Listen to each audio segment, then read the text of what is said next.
I'm April Baker. And I'm Jay Plyburn. Good morning, everybody. Thanks for waking up with us. We have a lot to get to, and we start with a live look outside. It is freezing yet again this morning. Be prepared. This live shot along Rogers Avenue in Fort Smith. Traffic moving along fine right now. No slick conditions, thank goodness, but you're going to need the heater.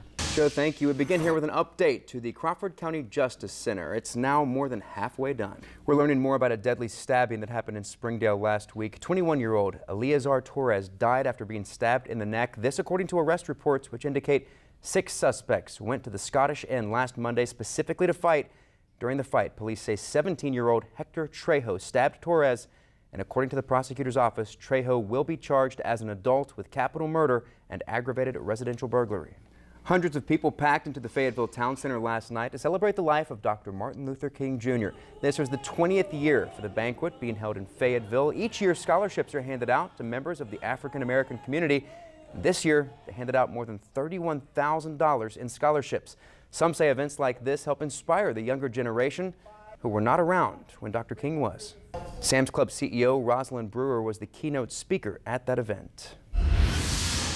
Making headlines across the nation, President Obama declared a federal emergency in Flint, Michigan over the weekend. This freed up $5 million in aid to provide safe drinking water to Flint residents. But local leaders say it isn't enough for a long-term solution to stop lead from leaching into water as it travels through the city's pipes.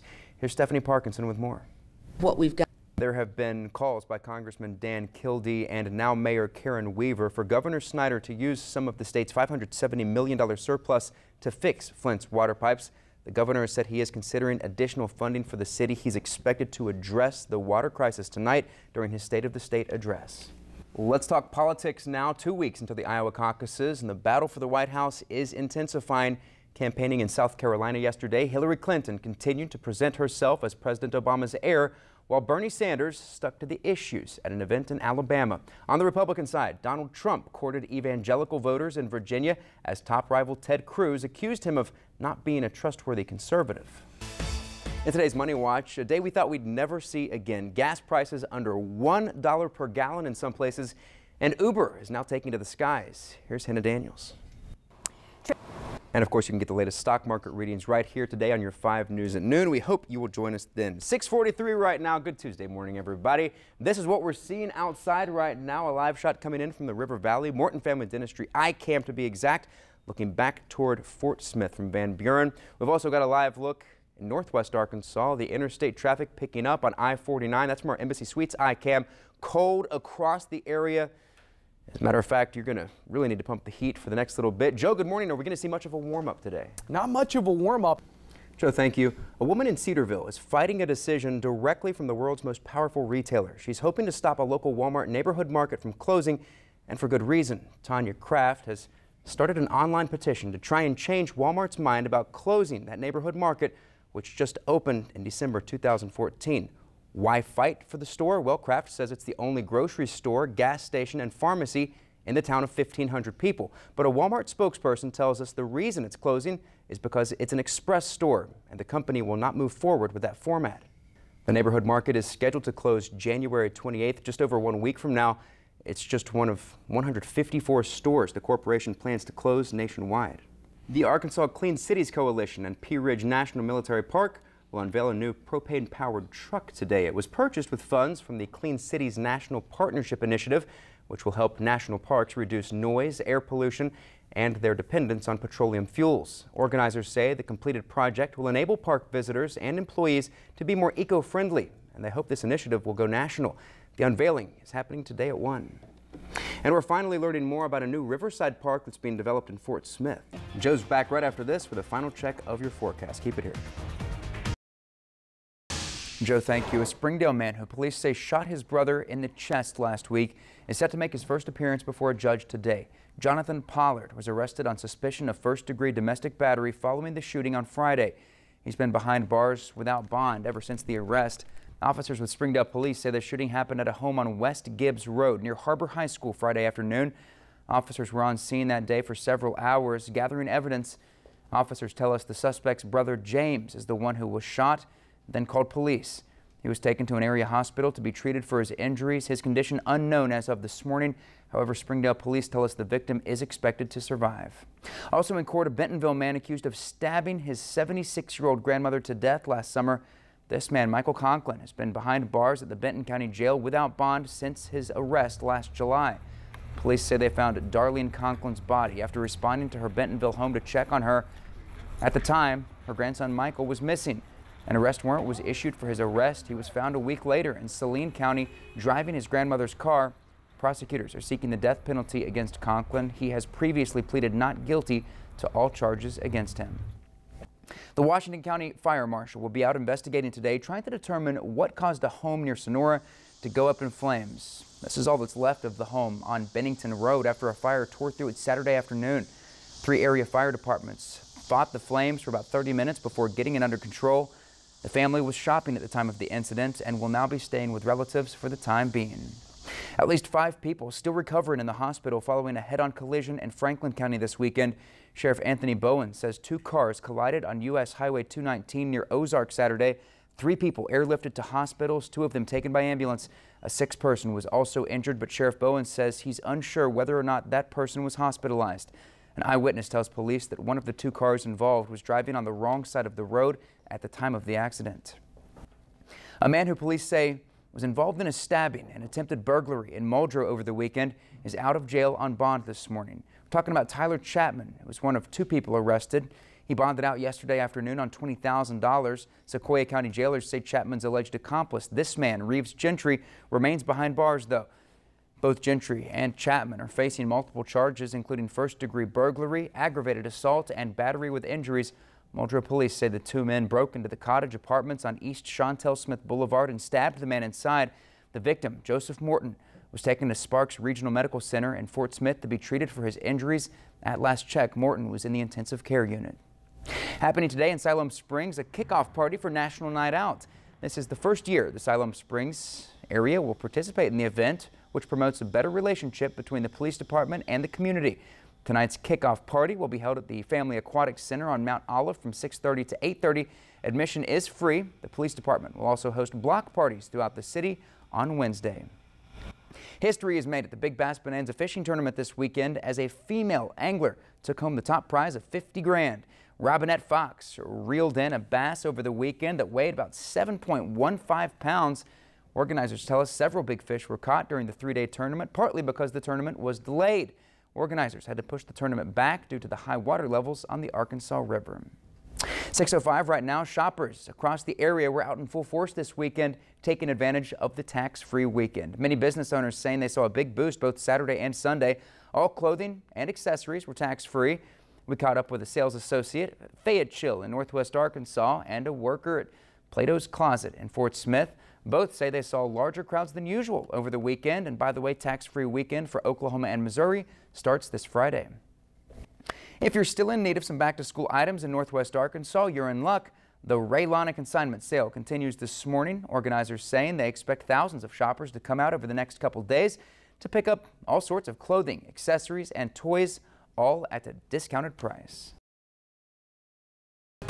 The Fort Smith police officer who filed a federal lawsuit against his department for racial discrimination is speaking out for the first time, and you will not want to miss this. Plus, just 3 weeks left until Christmas, and there's plenty of celebrations to take part in, parades and other holiday activities where you live in just a minute. But first, just want to say good afternoon to you on this Friday. The sun is shining across the area. Still pretty cold out there, though. Let's take a live look outside. First in Fayetteville from our Washington Regional Medical Center iCam. Traffic's moving along fine at this noon hour. Some people may be headed home early for the weekend. We've also got a live look in Van Buren from our Morton Family Dentistry iCam. Looking back toward Fort Smith, you can see the Arkansas River there. Again, traffic moving along fine. You may still need that heater, though, for part of the day. Joe, is it going to heat up much more this afternoon? Yeah, we're well on our way. All right, Joe, thanks. We'll check back with you shortly. We begin here with that federal lawsuit filed by a Fort Smith police officer against his own department for racial discrimination. Today, for the first time, that officer is breaking his silence, speaking exclusively with 5 News about the issue. Officer Wendell Sampson Jr. says he's not getting the pay or promotions he deserves, and he believes it's because he's black. This according to the lawsuit, which also points out the Fort Smith Police Department has not hired another black officer in over 20 years. Department heads within the department say there are several other black employees working within the department, but only one is a sworn officer. According to those same officials, the department is currently in the process of trying to hire another black officer. This morning, Sampson told 5 News he hopes to keep his job as a Fort Smith police officer, but something needs to change. Sergeant Daniel Grubbs with Fort Smith Police Department has also spoken on the issue, saying, quote, "I've been Corporal Sampson's supervisor since early summer. I felt we had a great working relationship and was in total shock upon being notified." Fort Smith Police Chief Kevin Lindsay has declined to comment. The lawsuit was filed on Monday, and we've been working all week on this case. You can read the entire lawsuit at 5newsonline.com, but make sure you join us right here tonight for your 5 News at 5 and 6 for that full report.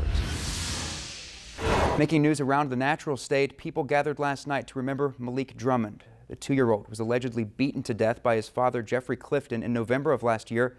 Police arrested Leslie Marcotte of Springdale in connection with the crime. Police saying Marcotte and Clifton were dating when the news broke that Malik had disappeared. They also say Marcotte had been keeping information from police. We've now learned Clifton kept his son's body hidden, eventually disposing of it, all the while making it appear as if Malik disappeared. Clifton is now being held on suspicion of capital murder and abuse of a corpse. Marcotte was arrested but released for medical reasons.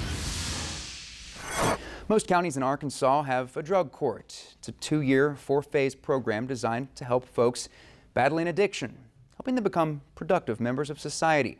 Successful graduation from the program results in dismissal of a felony charge, but only if you complete the program. Today, the largest ever class graduated from Sebastian County Drug Court, a total of 66 people, and for one of those graduates, this is a huge accomplishment. The graduation ceremony was held this morning at the Kavanaugh Free Will Baptist Church. For information on drug court programs where you live, contact your local county courthouse. Hard to believe, but Christmas is now just 3 weeks away, and many celebrations are taking place across the area this weekend. People in Alma will be celebrating tonight at their annual downtown Christmas parade. Hundreds of people expected to make it out to watch the floats go down Main Street. Cash prizes will be awarded for the 3 best decorated floats. They'll also be handing out cash awards for the 2 best decorated bikes. Tonight's parade starts at 6:30. There's also a parade in Northwest Arkansas. Nearly 100 floats plus marching bands, choirs, and decorated cars will be on the streets of downtown Rogers. It all starts with a ballet performance at 6, followed by the tree lighting ceremony at 6:30. Then the parade officially kicks off at 7.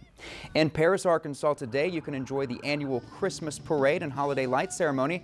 The parade will start near the 600 block of West Walnut Street, going around the courthouse and ending by the Big Red Corner store. The festivities start at 5 this evening, and this year's theme is Christmas Around the World. If you'd prefer to stay inside, there's the annual Gaslight Gala in Fort Smith tonight. Food, drinks, and live music at the Clayton House in downtown. This is all to support the continued preservation of the 173-year-old Victorian mansion. In addition to everything else, there's also an auction, a horse-drawn carriage taking people through Fort Smith's oldest neighborhood. You can even have an artist sketch your portrait or caricature at the event. Admission is $50. And it begins at 6:30 tonight. Kelly Pickler is performing at the Choctaw Casino in Pensacola tonight. The performance starts at 8, but we should mention it's already sold out. Hopefully you know someone with tickets if you want to go. Well, it was a frigid night across the area, but that didn't stop Fayetteville High School students from sleeping outside. They do this every year to raise awareness about homeless families. The students building makeshift homes out of cardboard boxes, then volunteering to sleep in them overnight without sleeping bags or heaters. The students collected food and monetary donations, which will be given to a group called Families in Transition. According to officials within the Fayetteville School District, last year alone, they dealt with more than 300 cases of homeless students. This is 5 News This Morning. The investigation continues into Wednesday's shooting attack in California. The very latest from San Bernardino coming up. And a mystery is finally solved more than a year after 2-year-old Malik Drummond disappeared. The latest on that case here in just a minute. 5 o'clock on this Friday. Good morning to all of you. Thanks for being here with us on 5 News This Morning. I'm Jay Plyburn. My co-anchor April has the day off. We will get to your headlines in just a minute, but first let's talk about the weather. Very cold out there. It's starting to feel a lot more like winter every day. Joe, good morning to you. Hey, good morning. A little bit of a frosty start. And we begin with a developing story that dates back to more than a year ago. The disappearance of a little boy from Searcy. We now know 2-year-old Malik Drummond was killed by his father. Winnie Wright from our sister station in Little Rock has more. He's a monster. That was Winnie Wright reporting. Malik's father, Jeffrey Clifton, is being held on suspicion of capital murder and abuse of a corpse. His girlfriend was also arrested but has been released for medical reasons. Topping national headlines, federal investigators now analyzing computers and other electronic devices as they try to figure out what led a married couple to kill 14 people and injure more than a dozen others at a holiday office party Wednesday. Chris Martinez has the latest from San Bernardino. A law enforcement source says the suspect's explosive devices are nearly a carbon copy of bomb constructing instructions provided in an Al-Qaeda magazine. And with the shooting making headlines everywhere right now, parents are struggling to explain the situation to their children. But as Marlissa Goldsmith reports, a teacher in Little Rock is tackling those tough questions one answer at a time.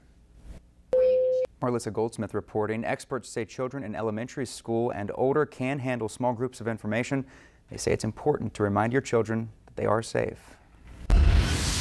Most counties in Arkansas have a drug court, which is a 2-year program designed to help clients overcome addiction and become productive members of society. Felony charges can be dismissed, but only at the end of the program. Today in Sebastian County, 66 graduates will regain their freedom, and 5 News reporter Meredith Marney is live with more. Hey, Meredith. All right, Meredith, thank you. For information on drug court programs where you live, contact the local county courthouse.